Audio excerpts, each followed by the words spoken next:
Lila is play.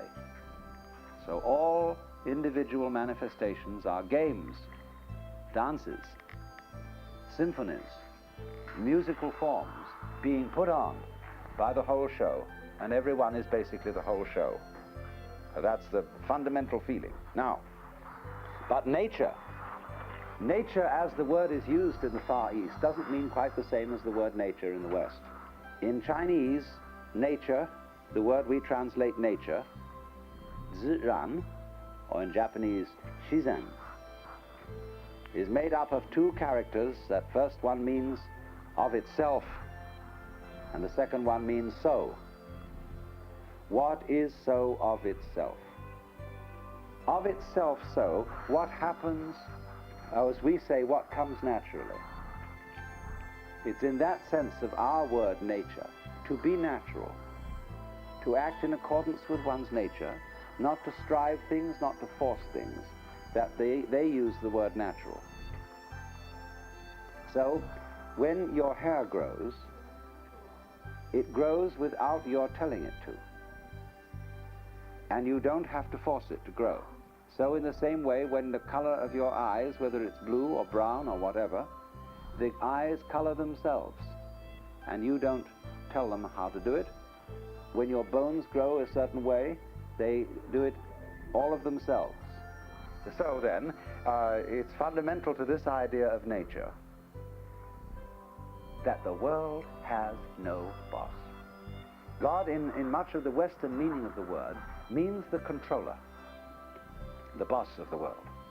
And the model that we use for nature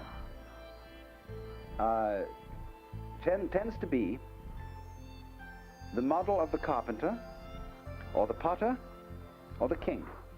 That just as the carpenter takes wood and makes a table out of it, or as the potter takes inert clay and with the intelligence of his hands evokes a form in it. That idea, you see, of the world as an artifact could prompt a child in our culture to say to its mother, how was I made? And it seems very natural. So when it's explained that God made you, the child naturally goes on and says, but who made God? But I don't think a Chinese child would ask that question at all. How was I made? Because the Chinese mind does not look at the world of nature as something manufactured, but rather grown. The character for coming into being in Chinese is based on a symbol of a growing plant. Now, growing and making are two different things. When you make something, you assemble parts, or you take a piece of wood and you carve it, working gradually from the outside inwards, cutting away until you've got the shape you want. But when you watch something grow, it isn't going like that. If you see, for example, a fast motion movie of a rose growing, you will see that the process goes from the inside to the outside. It is, as it were, something expanding from the center. And so far from being an addition of parts, it all grows together, all moves all over itself at once. Because there is in Chinese philosophy no difference between the Tao, that is the word T-A-O, in Japanese do. There is no difference between the way, the power of nature, and the things in nature.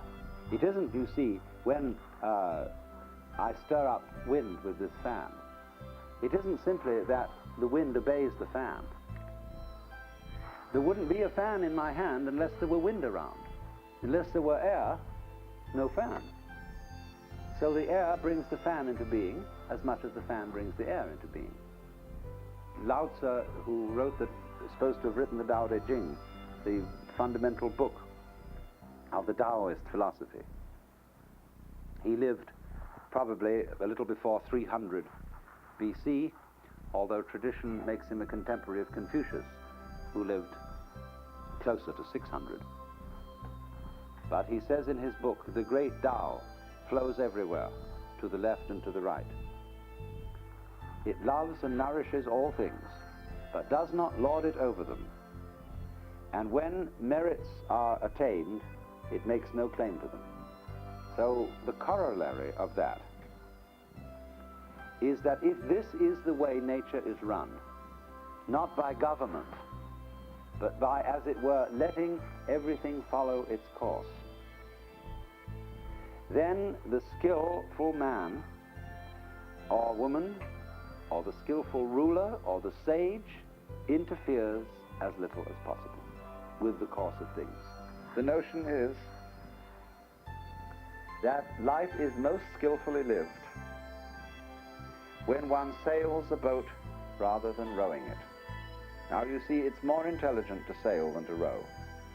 With oars, I have to use my muscles and my effort to drag myself along the water. But with a sail, I let the wind do the work for me. More skillful still when I learn to tack and let the wind blow me against the direction of the wind. Now that's the whole philosophy of the Tao. It's called in Chinese Wu Wei. Wu, non-wei, striving. In Japanese, Mui. I is Japanese of pronouncing the Chinese way.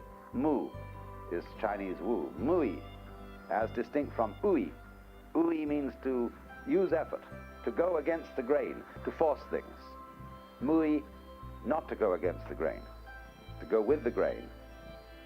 And so you will see around you in every direction examples of Mui, of the intelligent handling of nature so as to go with it rather than against it. So it is said, in the winter, there's a tough pine tree which has a branch like this with muscles.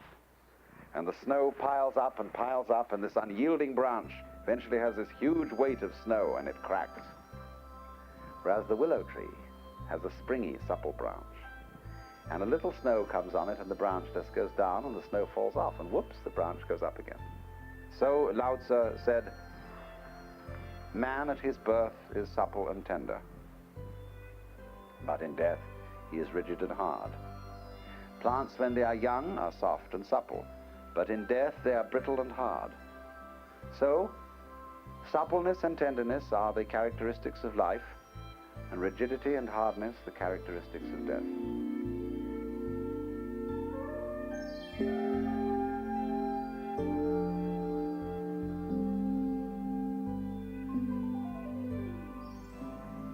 First point I've been saying is what they mean by nature. That it is something that happens of itself, that it has no boss.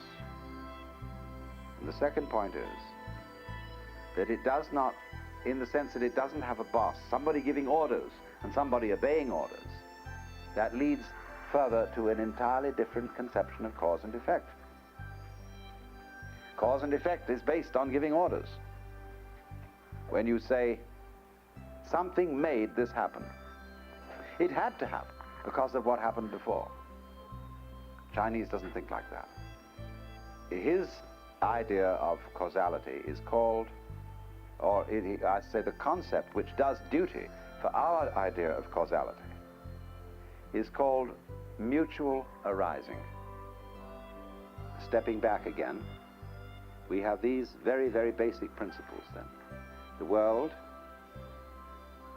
as nature, what happens of itself, is looked upon as a living organism. And it doesn't have a boss, because things are not behaving in response to something that pushes them around. They are just behaving. And it's all one big behavior. Only if you want to look at it from certain points of view, you can see it as if something else were making something happen. But you do that only because you divide the thing up. So now you say, final question, is then nature chaotic? Is there no law around here? There is not one single Chinese word that means the law of nature as we use it. The only word in Chinese that means law as we use it is a word, zi. And this word is a character which represents a cauldron with a knife beside it. And this goes back to the fact that in very ancient times, when a certain emperor made laws for the people, he had the laws etched on the sacrificial cauldrons, so that when the people brought the sacrifices, they would read what was written on the cauldrons. And so this word Z. But the sages, who were of a Taoist feeling at the time when this emperor lived, said, you shouldn't have done that, sir. Because the moment the people know what the law is, they develop a litigious spirit. And they'll say, well, now, did you mean this precisely? Did you mean that precisely? And we'll find a way of wangling around it. So they said that the nature of nature, Tao, is Wutsa, which means lawless, but in that sense of law. But to say that nature is lawless is not to say that it's chaotic. Now, the Chinese word here for the order of nature is called in Japanese Ri, Chinese Li. Ri, a curious word. It originally meant the markings in jade, the grain in wood, or the fiber in muscle. Now, when you look at jade, you see it has this wonderful mottled markings in it. And you know somehow, and you can't explain why, those mottlings are not chaotic. When you look at the patterns of clouds, or the patterns of foam on the water, isn't it astounding? They never, never make an aesthetic mistake. Look at the way the stars are arranged. Well, they're not arranged. They're just like, they seem to be scattered through the sky like spray. But would you ever criticize the stars for being in poor taste? When you look at a mountain range, it's perfect. But somehow, this spontaneous, wiggly arrangement of nature is quite different from anything that we would call a mess. Look at an ashtray full of cigarette butts and screwed up bits of paper. Look at some modern painting where people have gone out of their way to create expensive messes. You see, they're different. And this is the whole joke, that we can't put our finger on what the difference is, although we jolly well know it. We can't define it. If we could define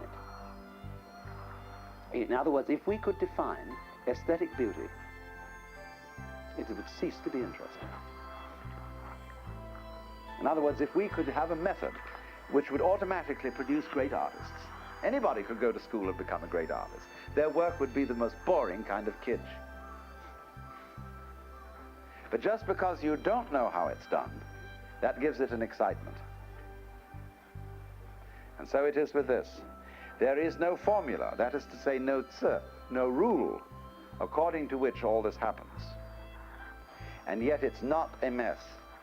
So this idea of Ri, you can translate the word Ri as organic pattern.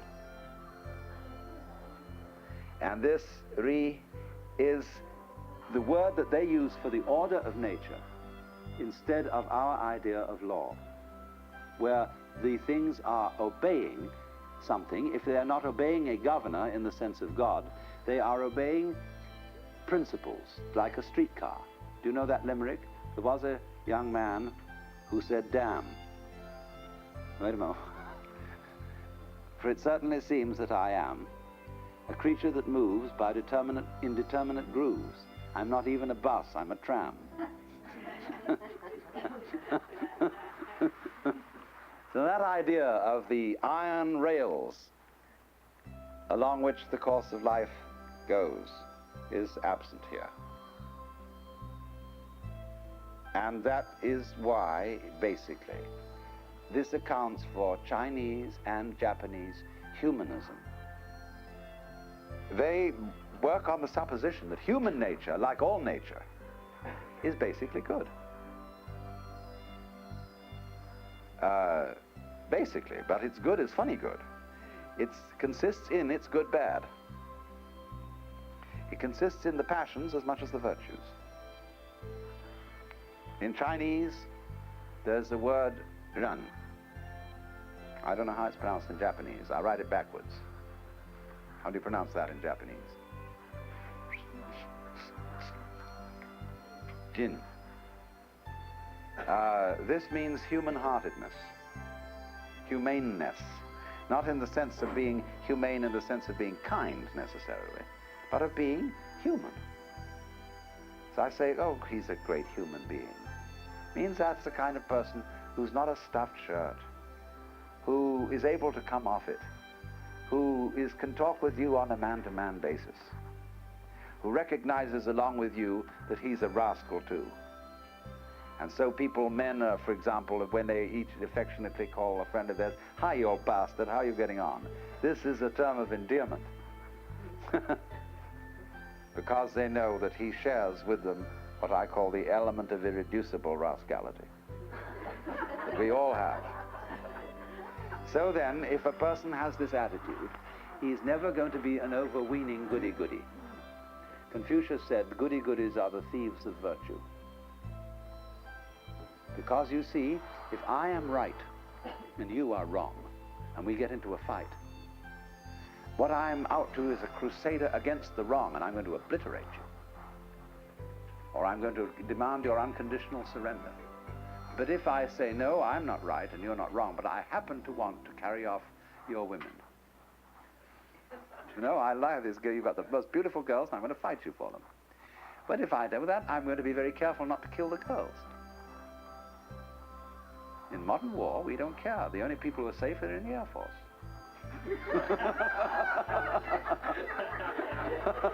They're way up there. You know, or else they've got subterranean caves they're in, you know. Women and children be damned. They can be frizzled with Hiroshima bomb. But you can sit in the plane and be safe. So this is inhumane because we are fighting ideologically instead of for practical things like food and possessions and being greedy. So that's why the Confucian would say he trusts human passions more than he trusts human virtues, righteousness, goodness, principles, and all that highfalutin abstractions. Let's get down to earth. Let's come off it. So then, this is why the kind of man in whom the kind of nature, the kind of human nature in which trust is put. Because you see, look, if you are like the Christians and the Jews, not so much the Jews, but mostly the Christians, who don't trust human nature, say it's fallen, it's evil, it's perverse, that puts you in a very funny position. Because if you say human nature is not to be trusted, you can't even trust the fact that you don't trust it. See where you land out? You land out in a hopeless mess. Now, it's true, human nature is not always trustworthy. But you must proceed on the gamble that is trustworthy most of the time. Or even 51% of the time. Because if you don't, what's your alternative? You have to have a police state. Everybody has to be watched and controlled, and then who's going to watch the police?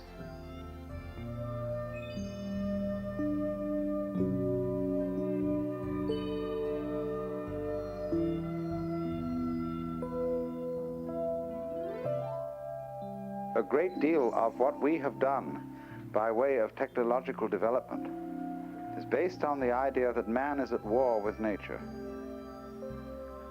And that in turn is based on the idea, which is really a 19th century myth, that intelligence, values, love, humane feelings, etc., exist only within the borders of the human skin. And that outside those borders, the world is nothing but a howling waste of blind energy, rampant libido, and total stupidity. This, you see, is the extreme accentuation of the Platonic Christian feeling of man as not belonging in this world, of being a spirit imprisoned in matter. And it's reflected in our popular phraseology. I came into this world. I face facts. I encounter reality. There's something that goes, boom, right against you like that. But all this is contrary to the facts. We didn't come into this world. We grew out of it in the same way that apples grow out of an apple tree. And if apples are symptomatic of an apple tree, and show that after all this tree apples, when you find a world upon which human beings are growing, then this world is humane, because it humans. Only we seek to deny our mother and to renounce our origins, as if somehow we were lonely specimens in this world, who don't really belong here, and who are aliens in an environment consisting mostly of rock and fire and mechanical electronic phenomena, which has no interest in us whatsoever, except maybe a little bit in us as a whole, as a species. You've heard all these phrases. Nature cares nothing for the individual, but only for the species. Nature red in tooth and claw. Nature is dog eat dog, or as the Hindus call it, Matsya Nyaya, the law of the sharks. And so also a very popular idea in the 19th century, running over into the common sense of the 20th, that we belong as human beings on some very small, unimportant speck of dust on the outer fringes of a very small galaxy in the middle of millions and millions of much more important galaxies. And all this thinking is pure mythology. Let me go in a little bit to the history of it, because it's important for us as Westerners to know something about the history of the evolution of our own ideas that brought this state of mind about. We grew up as a culture in a very different idea, where the universe seen as something in which the earth was the center, and everything was arranged around us in the way that we, of course, as living organisms, naturally see the world. We see it from a center, and everything around us. And so this geocentricture of the world was, however, one in which every human being was fantastically and you were watched day in, day out, minute in, minute out, by your loving and judging Father in heaven. And you, because you have an eternal life, are infinitely important in the eyes of this God. But Western people got this feeling that this became too embarrassing. You know how it was as a child when you were working in school and the teacher walked around behind your back and looked over while you were working, and you always felt put off. And so in exactly the same way, it's embarrassing to feel that your inmost thoughts and your every decision is constantly being watched by a critic, however beneficent and however loving that critic may be. That you are always under judgment. To put this to a person is to bug him totally. So it was a great relief for the Western world when we could decide that there was no one watching us. Better a universe that is completely stupid than one that is too intelligent. And so it was necessary for our peace of mind and for our relief that during the 19th century particularly, we got rid of God. And found then that the universe surrounding us was supremely unintelligent, and was indeed a universe in which we as intelligent beings were nothing more than an accident. But then, having discovered this to be so, we had to take every conceivable step and muster all possible energy to make this accident continue and to make it dominate the show. So the price which we paid for getting rid of God was rather terrible. It was the price of feeling ourselves to be natural flukes in the middle of a cosmos quite other than ourselves, cold, alien, and utterly stupid, going along rather mechanically on rather rigid laws, but heartless. Now, so this attitude provoked in Western man a fury to beat nature into submission. And so we talk about war against nature. When we climb a mountain like Everest, we have conquered Everest. When we get our enormous phallic rockets and boom them out into space, we are conquering space. And all the symbols we use for our conquest of nature are hostile. Rockets, bulldozers. This whole attitude, you see, of dominating it and mastering it. Whereas a Chinese person might say, when you climb a high mountain, you conquer it. Well, why this unfriendly feeling? Aren't you glad the mountain could lift you up so high in the air so as to enjoy the view? So this technology that we have developed in the hands of people who feel hostile to nature is very dangerous. But the same technology in the hands of people who felt that they belong in this universe could be enormously creative.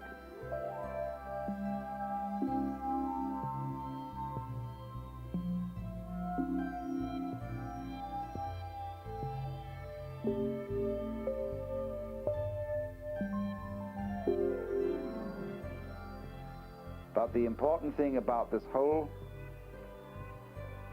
philosophy of nature and of man's place in nature is that this Taoist and later Zen Buddhist and Shinto feeling about man's place in the world is today corroborated by the most advanced thinking in the biological and physical sciences.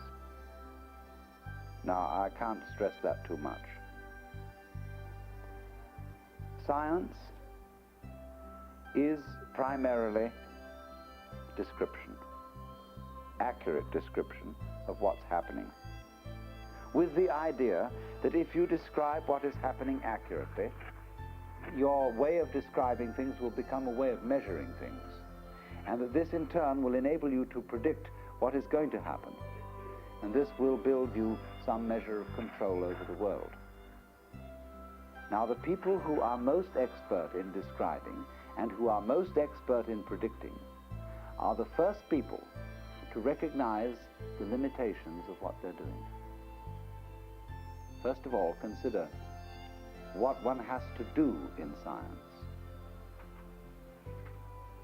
In a very simple experiment in which you want to study a fluid in a test tube and describe what is in that fluid so accurately that you must isolate that fluid from what are called unmeasurable variables. I have a fluid in a test tube and I want to describe it accurately. But every time the temperature changes, my fluid changes. So I want to keep it free from changes of temperature. This already implies an air conditioning system. Also, I don't want my fluid to be jiggled because that may alter it.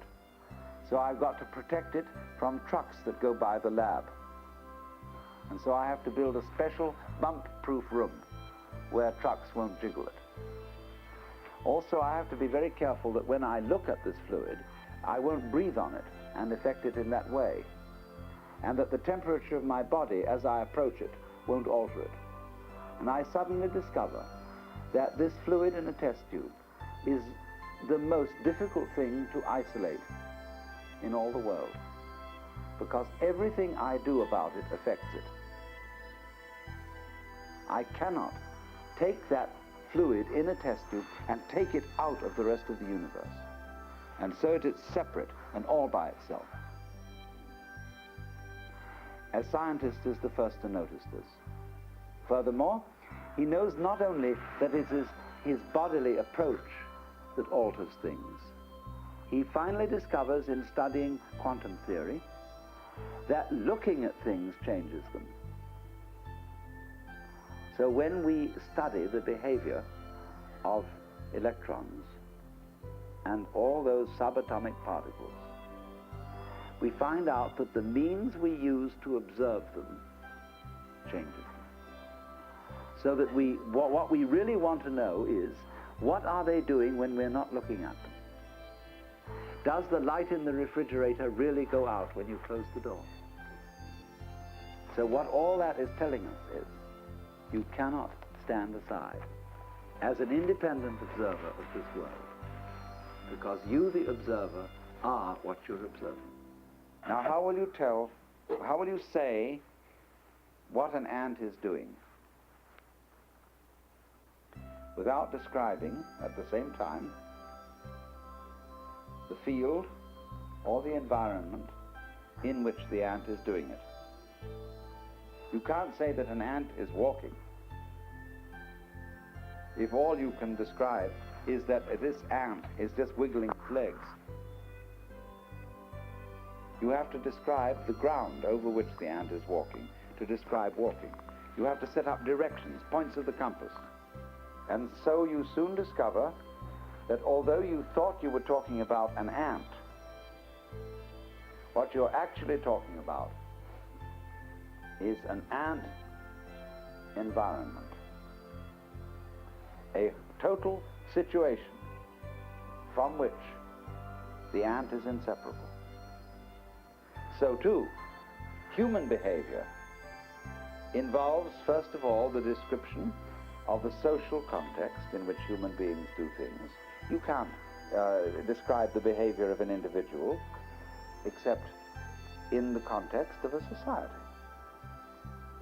You have to describe his language. Indeed, in making a description, I have to use language which I didn't invent. But language is a social product. Then beyond human society, there is the whole environment of the birds, the bees, and the flowers, the oceans, the air, and the stars. And our behavior is always in relation to that enormous environment.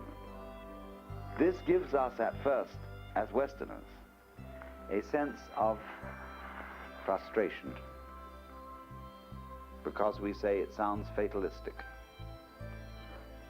It sounds as if we were saying, you thought you were an independent organism. You're nothing of the kind. Your environment pushes you around. But that idea, simply, if we would express that idea as a result of hearing what I've just said, it would mean that we didn't understand it. You read B.F. Skinner, the supreme behaviorist psychologist, and he describes all phenomena of nature in terms of man being pushed around. But let's suppose that we live in a world where things don't get pushed around and can't be pushed around. Supposing there's no puppet. Supposing there is no cause and no effect. That instead of things being pushed around, they are just happening the way they do happen. Then you get an utterly different view. And this is the view with which we are dealing, lying behind this culture. As I said this morning, there is no boss. You, as a human being, are not going to push this world around. But equally, you are not going to be pushed around by it. It goes with you. The external world goes with you in just the same way as a back goes with a front. How would you know what you meant by yourself unless you knew what you meant by other? How would the sun be light if you didn't have eyes? How would vibrations in the air be noisy if you didn't have ears? How would rocks be hard if you didn't have soft skin? How would they be heavy if you didn't have muscles? So that the way you are constituted, the way your organism is formed, calls into being the phenomena of light and sound and weight and color and smell. There is a koan in Zen Buddhism. What is the sound of one hand? There's a Chinese proverb that says, one hand does not make a clap. So if two hands clap, make the clap. What is the sound of one hand? You see? What a silly question.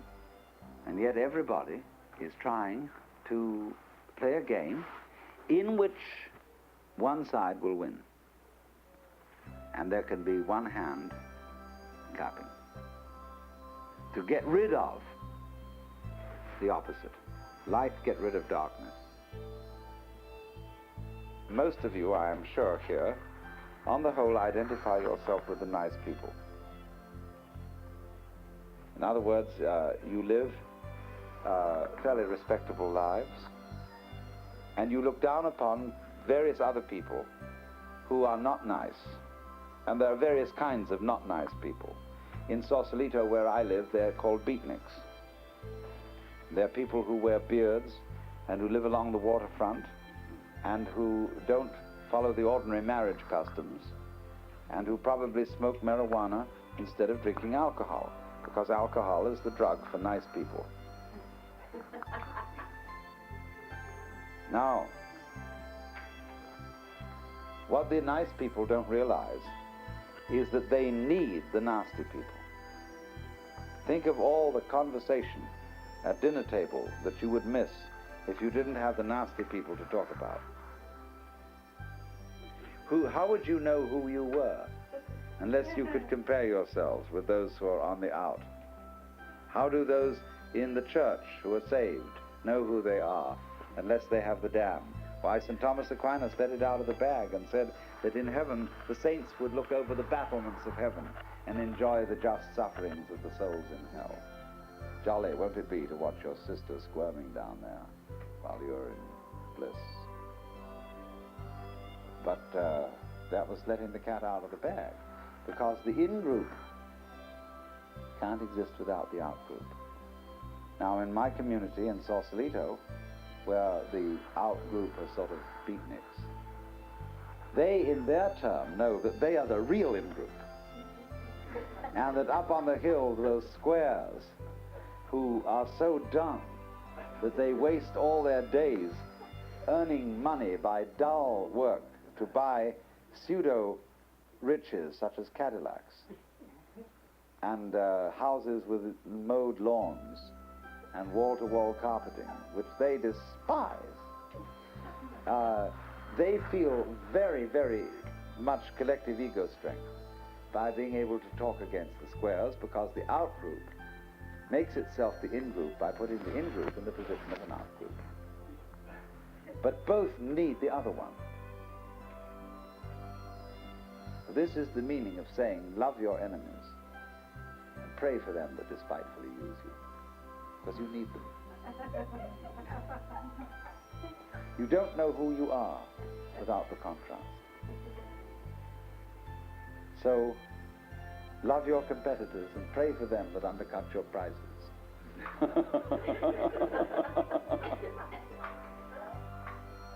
You go together. You have a symbiotic relationship, even though it be formally described as a conflict of interest. Now, to see that kind of thing is the essence of this philosophy of nature. It goes together with the idea of the yang and the yin.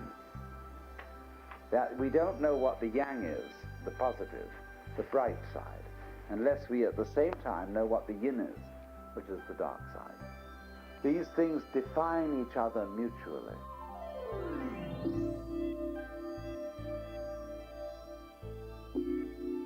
Well now, if I say it in words, you can probably follow my meaning and realize that all this is very true from a theoretical point of view.